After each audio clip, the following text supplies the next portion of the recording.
Interstellar movie के scene को जरा ध्यान से देखो। एज यू कैन सी, कहानी का मेन हीरो कूपर जिस भी तरफ मुड़ रहा है वहां उसे अपने बेटी के पास्ट से जुड़ा कोई ना कोई इवेंट नजर आ रहा है। इनफैक्ट एक सीन में तो वो अपने आप के खुद के पास्ट वर्जन को भी देख पा रहा है। लेकिन आखिर कैसे? मूवी में दिखाया गया है कि एक ब्लैक होल के अंदर जाते ही वो एक 4 डायमेंशनल ऑब्जेक्ट टेसरैक्ट क्यूब में गिर जाता है, और इस वजह से जिस तरह हम 3D स्पेस में आगे पीछे ऊपर नीचे ट्रैवल कर पाते हैं, बिल्कुल उसी तरह वो इस टेसरैक्ट में 4th डिमेंशन यानी कि टाइम डिमेंशन में भी आगे पीछे मूव कर पाता है। सो क्या इस मूवी में जो दिखाया गया है वो वास्तव में भी, रियलिटी में भी पॉसिबल है? अब इंटरस्टेलर मूवी के साइंस को एज यू ऑल नो आज तक बैंग ऑन एक्यूरेट बताया गया है कि ये रियल साइंस पर ही बेस्ड है। सो क्या किसी 4D ऑब्जेक्ट में कूदकर हम वाकई में 4th डिमेंशन यानी कि समय के डिमेंशन को कंट्रोल कर सकते हैं? कैसा फील होगा अगर हम वास्तव में समय के डिमेंशन को एक्सेस कर सके तो? क्या टाइम डिमेंशन से भी हायर डिमेंशंस भी होते हैं? जैसे स्ट्रिंग फील्ड थियरी के डिफरेंट वर्जन्स प्रूव करते हैं कि यूनिवर्स में एनीवेयर फ्रॉम 5 to 26 डिमेंशंस हो सकते हैं। सुपर स्ट्रिंग थियरी प्रूव करती है कि यूनिवर्स में 10 डायमेंशंस हैं। सो क्या इन डायमेंशंस को हम आम इंसान विजुअलाइज भी कर सकते हैं, और अगर हाँ तो आखिर कैसे? ये सब माइंड बॉगलिंग कॉन्सेप्ट समझने से पहले एक और इंटरेस्टिंग ऑब्जर्वेशन पर थोड़ा सा गौर करते हैं। इंटरस्टेलर मूवी के इसी सीन को अब जरा उसकी बेटी के पर्सपेक्टिव से भी देखते हैं। यहां पर आप देख सकते हो कि कूपर तो अपनी बेटी से इंटरैक्ट कर पा रहा है, लेकिन उसकी बेटी समहाउ ना उसे देख पा रही है ना उसे सुन पा रही है, बट किसी वियर्ड तरह से सिर्फ उसे काइंड ऑफ महसूस कर पा रही है। उसके एक्सप्रेशन से ही ऐसा लग रहा है मानो जैसे वो अपने आसपास किसी के प्रेजेंस को महसूस कर पा रही है। सो क्या हम जिन्हें आत्मा या भूत कहते हैं, क्या वो ऐसे ही किसी दूसरे डिमेंशन के जीव होते हैं जो उस डिमेंशन से हमसे कम्युनिकेट करने की कोशिश कर रहे हैं? और अगर 4th डिमेंशनल जीवों के पास इस प्रकार की सुपर पावर है कि वो समय को कंट्रोल कर सकते हैं, तो वो जीव जो 10th डिमेंशन में रह रहे हैं उनके पास आखिर किस प्रकार की सुपर पावर्स होगी? चलिए मारते हैं डीप डाइव इस डिमेंशंस की दुनिया में और हमेशा के लिए क्लियर कर देते हैं इसमें की सारी सेंस और नॉनसेंस की बातें, और समझते हैं कि इस पूरे मुद्दे पर एक्चुअल साइंटिफिक कंसेंसस क्या है और सूडो साइंस क्या है।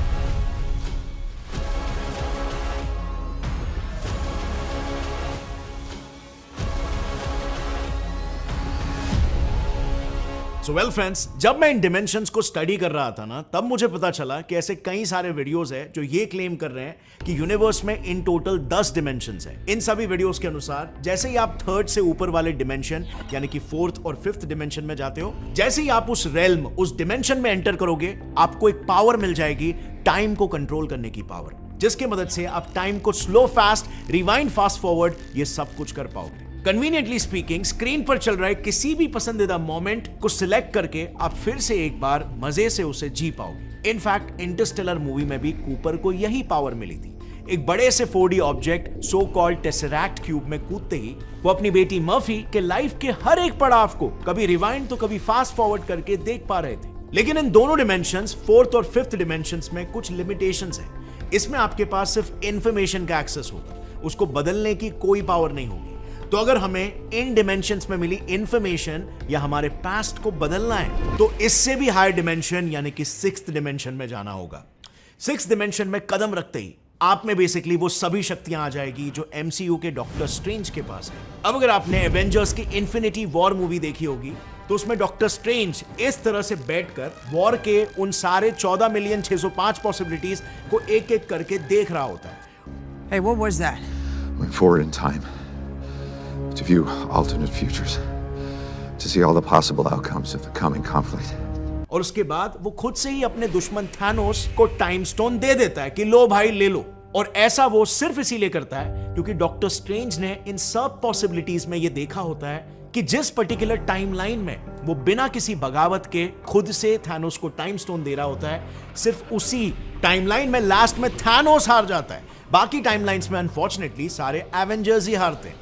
यानी उसने बेसिकली अपने एक्शन से निकले लाइफ की सभी पॉसिबिलिटीज को देखा, उसमें से बेस्ट को सिलेक्ट किया और एक तरह से अपना फ्यूचर खुद लिखा। Marvellous, right? But there still a limitation.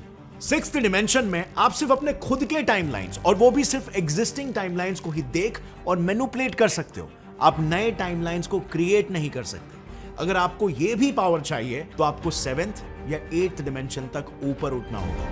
अब याद रहे फ्रेंड्स, मैं अब तक ऑनलाइन वीडियोस इस मामले में क्या कह रहे हैं सिर्फ यही बता रहा हूं, मेरा एक्चुअल एनालिसिस और साइंटिफिक पर्सपेक्टिव कि क्या मॉडर्न साइंस की इन कॉन्सेप्ट्स पर कंसेंसस है कि नहीं, ये अभी तक मैंने शुरू नहीं किया है। सो 7th और 8th डिमेंशन को एक्सेस कर पाने वाले बीइंग की क्या एबिलिटीज होगी, ये समझने से पहले तो देखो, रीजन बेसिकली ये है, अमेरिकन फिजिसिस्ट ह्यूज एवरेट की एक फेमस थियरी के अनुसार लाइफ में जब भी हम कोई चॉइस फेस करते हैं तो हमारी टाइमलाइंस 2 हिस्सों में बट जाती है। और अगर इसे हम मैक्रो पर्सपेक्टिव से देखें तो हमारी टाइमलाइन फाइनली ब्रांच नजर आती है। अब ऐसे में सपोज ये आपकी करंट टाइमलाइन है जिसमें आपके सभी चॉइसेस है जो आपने कभी लिए थे, तो इनमें आप देख सकते हो कॉमन ओरिजिन एक है जो है आपका बर्थ। अब इन वीडियोस के हिसाब से 6th डिमेंशन तक आते आते आप अपनी टाइमलाइन के उन चॉइसेस को मैनिपुलेट कर सकते हो जो उस ओरिजिन पॉइंट के बाद घटी है। लेकिन जो सबसे मुख्य चॉइस है, यानी आप किस घर में पैदा होंगे, आपका ओरिजिन क्या होगा, ये आपके कंट्रोल में नहीं होगा। ये सिर्फ तभी पॉसिबल हो पाएगा जब आप 7th या 8th डिमेंशनल जीव बन पाओगे। मतलब ऑल इन ऑल 8D तक आते आते आपने आपका फ्यूचर देख लिया, उसमें होने वाले प्रॉब्लम्स देख लिए, और यहां तक कि आपका जन्म कहां होगा वो तक आपने चूज कर लिया। बट डोंट यू थिंक ये एबिलिटीज अब भी कहीं ना कहीं थोड़ी सी इनकम्प्लीट है? I mean, अब तक आप जो कुछ भी कर पा रहे हो वो खुद के टाइमलाइन के साथ ही कर पा रहे हो। आप अब तक ना दूसरों के टाइमलाइन को कंट्रोल करने के काबिल हुए हो और ना ही आप में इस ब्रह्मांड को कंट्रोल करने की ताकत है। सो टेक्निकली इस ब्रह्मांड के स्केल पर you are still not ultimately powerful. आप ये एबिलिटी सिर्फ तभी डेवलप कर पाओगे अगर आप इन डिमेंशन से ऊपर उठकर उनसे भी हायर डिमेंशंस यानी 9th और 10th डिमेंशन में एंटर करोगे। यहां पर बेसिकली सारे फिजिक्स के कायदे कानून, सारा मल्टीवर्स और उन अनगिनत मल्टीवर्सेस की सेपरेट टाइमलाइंस, ये सब का एक्सेस आपके कंट्रोल में होगा। और इस तरीके से हायर डिमेंशंस की सीढ़ियां चढ़ते चढ़ते आपकी एबिलिटीज अपग्रेड होती चली जाएगी और फाइनली आपको यूनिवर्स का सबसे स्ट्रॉन्गेस्ट और पावरफुल बीइंग बना देगा। पर क्या ये सच भी है? वेल, इसे समझने के लिए सबसे पहले लेट्स सी कि स्ट्रिक्टली साइंटिफिक पर्सपेक्टिव से असल में डायमेंशंस का मतलब ही क्या होता है। एंड देखो, ये काफी सिंपल है, इसे बहुत हवा मत समझना। सो डायमेंशन का मतलब फंडामेंटली सिर्फ इतना होता है कि स्पेस में कोई भी चीज कितने फ्रीडम के साथ मूवमेंट कर सकती है। फॉर एग्जाम्पल, ये एक पॉइंट है जिसकी ना कोई लंबाई है, ना ही चौड़ाई और ना ही ऊंचाई। सो इस पॉइंट पर आप किसी भी डायरेक्शन में फ्रीली घूम नहीं सकते और इसीलिए ये है 0 डिमेंशनल स्पेस। पर अगर मैं इस पॉइंट को खींचकर लंबा कर दूं तो एक लाइन बनेगी और इस लाइन पर आप ऐसे आगे पीछे एटलीस्ट एक डायरेक्शन में फ्रीली घूम सकते हो और इसीलिए ये लाइन एक 1 डिमेंशनल स्पेस है। अब इसी लाइन को ऐसे खींचने पर एक स्क्वायर बनेगा जिसमें आप आगे पीछे और लेफ्ट राइट ऐसे 2 डिमेंशंस में अब फ्रीली घूम सकते हो। तो ये बन गया हमारा 2 डिमेंशनल स्पेस। और फाइनली जब मैं स्क्वायर को ऊपर एक्सटेंड करूं तो एक क्यूब बनता है जहां पर आप आगे पीछे, लेफ्ट राइट और ऊपर नीचे ऐसे 3 अलग डिमेंशंस में फ्रीली घूम सकते हो। और क्योंकि हमारे यूनिवर्स में भी हम ऐसे ही 3 डिमेंशंस में फ्रीली घूम सकते हैं, इसीलिए हम कहते हैं कि हम एक 3D यूनिवर्स में रहते हैं। अब अगर आपको इसके ऊपर यानी कि 4D स्पेस में कदम रखना है तो फिर आपको इस क्यूब को भी यूं फर्दर एक्सटेंड करके एक ऐसे शेप का स्पेस बनाना होगा जिसे हम मैथमेटिकली कहते हैं टेसरैक्ट क्यूब। अब क्या इस 4D टेसरैक्ट क्यूब में कूदने से हम समय को कंट्रोल कर पाएंगे? Well, I highly doubt that and I think so do you. क्योंकि आइंस्टाइन की थियरी ऑफ रिलेटिविटी के फ्रेमवर्क के अनुसार हमारा यूनिवर्स असल में 4D है, पर उसका 4th डिमेंशन स्पेस में नहीं बल्कि टाइम में। बट यहां पर बात तो यह है ना कि इस टाइम डिमेंशन का नेचर ही फंडामेंटली बहुत अलग है। ये स्पेस के जैसा डिमेंशन नहीं है बल्कि टोटली अलग है। और ये स्पेस डिमेंशन से अलग डिमेंशन कैसे है, इसके बारे में हम आगे बात करेंगे। बट इसी नोशन से बेसिकली इंटरस्टेलर मूवी में 4th डिमेंशन के 2 अलग अलग डेफिनेशन को मर्ज करके बेसिकली एक साइफाई खिचड़ी पका दी गई है। उसमें कूपर जब ब्लैक होल के अंदर घुसता है तब वो स्पेस के 4 डिमेंशंस को रिप्रेजेंट करने वाले टेसरैक्ट क्यूब में गिर जाता है। बट देन उसके अंदर जाने पर वो आइंस्टाइन द्वारा प्रपोज टाइम वाले 4th डिमेंशन को कंट्रोल करने लगता है। और यही सेम लॉजिक आपको यूट्यूब पर बहुत सारे वीडियोस में भी दिख जाएगा।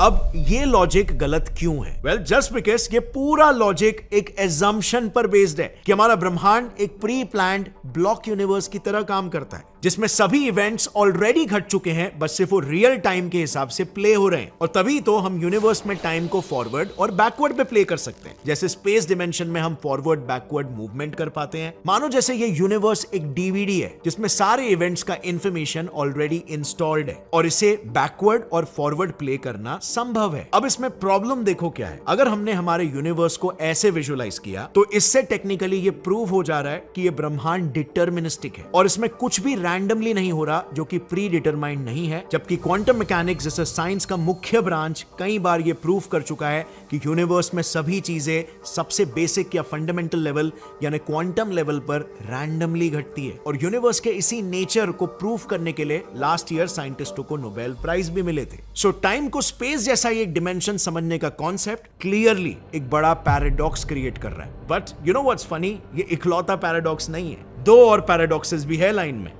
पहला ग्रैंडफादर पैराडॉक्स। इस पैराडॉक्स के अनुसार अगर हम में से एक इंसान ने समय में पीछे जाकर अपनी टाइमलाइन को छेड़ा तो उससे जुड़ी बाकी सभी लोगों की टाइमलाइन एक डोमिनो इफेक्ट की तरह कोलैप्स होने लगी। And even original block universe का जो एजम्पशन है कि सारी चीजें ऑलरेडी लिखी हुई है, ये उसके भी खिलाफ चला जाएगा। बिकॉज इट्स लाइक कहने के लिए तो सब कुछ लिखा हुआ है पर हर कुछ सेकेंड्स में सिलेबस लगातार बदल रहा है। और यही वजह है इवन किसी भूत या आत्मा का एक हायर डिमेंशनल जीव होना और वहां पर बैठकर हमारी टाइमलाइन को छेड़ना, इसकी संभावना एक्सट्रीमली अनलाइकली है। दूसरा paradox, collapse of entropy concept of thermodynamics. अब इसी पॉइंट में हम रियल कॉन्सेप्ट ऑफ टाइम के बारे में भी जानेंगे। थियोरेटिकल फिजिसिस्ट कार्लो रोवेली, जिन्होंने टाइम को एक्सप्लेन करते हुए द ऑर्डर ऑफ टाइम नाम की एक पूरी बुक लिखी है, उनका कहना है कि टाइम महज एक इल्यूजन है। वो बस एक मेजरमेंट फ्रेमवर्क है जो कांस्टेंट रिपीटेड मोशन से डिराइव्ड है। जैसे फॉर एग्जांपल घड़ी के कांटों का कांस्टेंट रिपीटेड मोशन, अर्थ का अपने अराउंड कांस्टेंट रिपीटेड मोशन, अर्थ का सन के अराउंड कांस्टेंट रिपीटेड मोशन, जो किसी भी प्रकार के चेंज इन यूनिवर्स को नापता है। फॉर एग्जाम्पल अगर हम पॉइंट ए से बी तक जा रहे हैं तो हमने कितना डिस्टेंस कवर किया उसे नापने के लिए किलोमीटर को एज अ यूनिट पिक्चर में लाया जाता है। बिल्कुल उसी तरह एक ए नाम की चीज जो बी में बदलने वाली थी, वो उस चेंज के रास्ते पर कहां तक पहुंची उसे नापने के लिए टाइम को फ्रेम में लाया गया। सो यहां पर पॉइंट ये समझो कि टाइम कोई मैजिकल सी चीज नहीं है जो बदलाव को क्रिएट कर रही है। बदलाव तो थर्मोडायनामिक्स का सेकंड लॉ एंट्रोपी करवा रहा है, डार्क एनर्जी करवा रही है, क्वांटम फ्लक्चुएशंस करा रहे हैं। टाइम तो सिर्फ उन बदलावों को मेजर करता है। अब हमें साइकोलॉजिकली टाइम के फ्लो होने का एहसास इसीलिए होता है क्योंकि जैसे सेकंड लॉ ऑफ थर्मोडायनामिक्स कहता है कि यूनिवर्स की एंट्रोपी लगातार बढ़ रही है और बढ़ते ही रहेगी। यानी आसान भाषा में हमारे यूनिवर्स की इंफॉर्मेशन हमेशा इंक्रीज ही होते रहेगी। लाइक आज से 13.7 बिलियन साल पहले संसार की हर एक चीज एक सिंगल पॉइंट में समाई हुई थी, यानी information was almost zero. But फिर बिग बैंग हुआ, यूनिवर्स एक्सपैंड होने लगा, एनर्जी से प्रोटॉन्स, इलेक्ट्रॉन्स और न्यूट्रॉन्स पैदा हुए और फिर इन फंडामेंटल पार्टिकल्स ने मिलकर अलग अलग 150 से ज्यादा एलिमेंट्स बनाए और फाइनली आज हम समय में इतना आगे आ चुके हैं कि इन एलिमेंट्स ने साथ आकर प्लैनेट्स, गैलेक्सीज, सोलर सिस्टम्स और इवन हम जैसे इंसानों को भी बना दिया। इन शॉर्ट ब्रह्मांड का रैंडमनेस यानी एंट्रोपी की वजह से लगातार बदलाव होते रहे, नया नया इंफॉर्मेशन ऐड होता गया और इस बदलाव को नापने के लिए हमने एक फ्रेमवर्क बनाया, दैट इज कॉल्ड टाइम। अब थर्मोडायनामिक्स के सेकंड लॉ के हिसाब से जैसे हमने जाना कि यूनिवर्स में एंट्रोपी हमेशा बढ़ती ही रहेगी, यानी वो एक ही डायरेक्शन में आगे बढ़ती रहेगी, एंड हेंस अगर टाइम को स्पेस डिमेंशन की तरह समझे तो इसका मतलब एंट्रोपी को ज्यादा से कम करना संभव हो जाएगा, जो क्लियरली थर्मोडायनामिक्स के लॉ को ब्रेक कर देगा। और इसीलिए ये हो गया एक और एक paradox. And thus time dimension को जिस तरह मूवीज या फिक्शनल वीडियोस में दिखाया जाता है वो एक रॉन्ग इंटरप्रिटेशन है। टाइम का रियल नेचर, ट्रू नेचर अब होपफुली आप समझ गए हो। सो क्या इसका मतलब आइंस्टाइन का फ्रेमवर्क रॉन्ग है? आइंस्टाइन खुद ही ब्लॉक यूनिवर्स वाले फ्रेमवर्क में बिलीव नहीं करते थे। इनफैक्ट रिलेटिविटी में टाइम के फ्रेमवर्क को यूज किया है सिर्फ रिलेटिव मोशन को मेजर करने के लिए। आइंस्टाइन टाइम को कोई मैजिकल डायमेंशन नहीं मानते थे जिसमें जब चाहो आगे पीछे जाया जा सकता है। वो टाइम को स्पेस का ही एक इंटीग्रेटेड डायमेंशन मानते थे, एक स्पेशल डायमेंशन जो लाइट के स्पेशल कांस्टेंट नेचर की वजह से स्पेस से ब्यूटीफुली इंटीग्रेट हो जाता है उनके रिलेटिविटी के फ्रेमवर्क में। ये तो साइफाई इंडस्ट्री ने उनके साइंटिफिक थियरीज को out of proportion blow out कर दिया और तेजी से पॉप कल्चर में ये फैलने लग गया, because it's so much more cool than actual boring reality. अब आप ही देख लो, मुझे भी तो यही सब दिखाकर आपको भी अट्रैक्ट करना पड़ा ना। बट मेरे एक्सपीरियंस में सिर्फ नए लोग ही ऐसे अट्रैक्ट होते हैं। Once they are in and see the real science, तो उन्हें साइंस फिक्शन से ज्यादा मजा रियल रियलिटी और ट्रू नेचर ऑफ यूनिवर्स जानने में आता है, बिकॉज वही तो हर एक इंसान का ट्रू फंडामेंटल नेचर है, हमारी दुनिया को और हमारे ब्रह्मांड को फंडामेंटली समझना, for what it actually is. अब रही बात बाकी के डिमेंशंस की, तो एज आई सेड अर्लियर, उसमें भी सिचुएशन पूरा डामाडोल है, क्योंकि जो स्ट्रिंग थियरी इन डिमेंशंस को प्रेडिक्ट करती है उसके खुद के एटलीस्ट 3 पॉपुलर वेरिएशंस है और तीनों अलग अलग नंबर ऑफ डिमेंशंस प्रेडिक्ट करते हैं। जैसे super string theory 10 dimensions predict करती है, एम थियरी 11 डिमेंशंस और बोसोनिक स्ट्रिंग थियरी 26 डिमेंशंस प्रेडिक्ट करती है। कलुत्जा-क्लेन प्रीकर्सर थियरी की बात करें तो वो 5 डिमेंशंस बताती है, और ये सब अल्टीमेटली बस मैथमेटिकल फ्रेमवर्क्स है जिनमें डिमेंशंस को ऐड किया गया है अपने इक्वेशंस को बैलेंस कराने के लिए। Basically we are shooting in the dark. हमारा गोल है कि अंधेरे में भी हम ज्यादा से ज्यादा सटीक हमारा निशाना लगा सके। अब इन अलग अलग डिमेंशंस के खिचड़ी को बेहतर समझने के लिए आपको स्ट्रिंग फील्ड थियरी बनाई ही क्यों गई थी वो थोड़ा सा समझना होगा। जब 1960s में प्रोटॉन्स और न्यूट्रॉन्स के अंदर क्वार्क्स कैसे अपने आप को पकड़ के रखते हैं, इसे साइंटिस्ट समझने की कोशिश कर रहे थे, तब उन्होंने कई सारे मैथमेटिकल मॉडल्स टेस्ट किए जो प्रोटॉन्स, न्यूट्रॉन्स और उनके अंदर मौजूद क्वार्क्स के बिहेवियर को जस्टिफाई कर सके। अब इस प्रोसेस में उन सभी मैथमेटिकल कैलकुलेशंस में से एक कैलकुलेशन ऐसा निकला जो अच्छे खासे लेवल तक इन क्वांटम पार्टिकल्स के बिहेवियर को जस्टिफाई कर पा रहा था, लेकिन इट ऑल्सो सेड कि ऐसा बिहेवियर दिखाने के लिए इन पार्टिकल्स को गोल स्फीयर्स के रूप में नहीं बल्कि वाइब्रेटिंग स्ट्रिंग्स के रूप में एग्जिस्ट करना पड़ेगा। यानी जैसे हम गिटार की स्ट्रिंग्स बजाते हैं तो उसमें जो वाइब्रेशंस होते हैं वही है ये इंडिविजुअल पार्टिकल्स, और ये जो सेक्शंस है वो है स्ट्रॉन्ग न्यूक्लियर फोर्स का स्रोत जो इन पार्टिकल्स को आपस में पकड़ के रखता है। So all in all string theory के हिसाब से एक पूरा एटम वाइब्रेटिंग स्ट्रिंग्स का एक गुच्छा है। सो अब इसमें फिर डिमेंशंस वाली माथापच्ची कहां आती है? तो देखो, ओरिजिनली जब ये थियरी बनाई गई थी तब साइंटिस्टों ने सोचा कि इसके जरिए न्यूक्लियर फोर्स ही क्यों, बाकी फोर्सेस को भी एक कंबाइंड वे में एक्सप्लेन करने की कोशिश करते हैं। बिकॉज वैसे भी हम थियरी ऑफ एवरीथिंग के लिए कोई दामाद ढूंढ ही रहे हैं, एक ऐसी थियरी जो बड़े ऑब्जेक्ट्स पर काम करने वाले क्लासिकल फिजिक्स और छोटे ऑब्जेक्ट्स पर काम करने वाले क्वांटम फिजिक्स को आपस में जोड़ सके। अब यहां पर प्रॉब्लम कहां पर आई? वेल, हुआ ये कि स्ट्रिंग थियरी के कैलकुलेशंस बाकी 3 फोर्सेस यानी strong nuclear force, weak nuclear force और इलेक्ट्रोमैग्नेटिक फोर्स, इनको तो एक्सप्लेन कर पा रहे थे, लेकिन ग्रेविटेशनल फोर्स के केस में क्लासिकल और क्वांटम फिजिक्स सिर्फ तभी जुड़ रहे थे जब उन कैलकुलेशंस में ये एज्यूम किया जा रहा था कि ये स्ट्रिंग्स 3 से ज्यादा डिमेंशंस में वाइब्रेट करते हैं, और यहीं पर आया वो 5, 10, 11 और 26 वाला कंफ्यूजन और उससे जुड़े सारे ख्याली पुलाव। इन शॉर्ट, स्ट्रिंग थियरी सिर्फ मल्टीपल डिमेंशंस के अस्तित्व को प्रेडिक्ट करती है। वो डिमेंशंस कैसे होंगे, उनमें फिजिक्स के लॉज कैसे काम करेंगे, इन चीजों को समझने में वो अब भी बहुत बहुत पीछे है, क्योंकि कैलकुलेशंस में जो डिमेंशंस का जिक्र हुआ है वो क्वार्क्स से भी छोटे पॉकेट डिमेंशंस है। यानी अगर आप इस तरह से अपना हाथ लहराओगे तो हो सकता है कि आपके हाथ में जितने एटम्स है उनके अंदर जो एम्प्टी स्पेस है ये पॉकेट डिमेंशंस उनमें से करंटली पास हो रहे हैं। कहने का मतलब बेसिकली ये है कि बिल्कुल हो सकता है कि आप अभी ये वीडियो देखते वक्त भी उन डायमेंशंस के आर पार कंटिन्यूअसली ट्रैवल कर रहे हो और आपको पता भी नहीं चल रहा, या फिर ऐसा भी बिल्कुल हो सकता है कि आगे चल के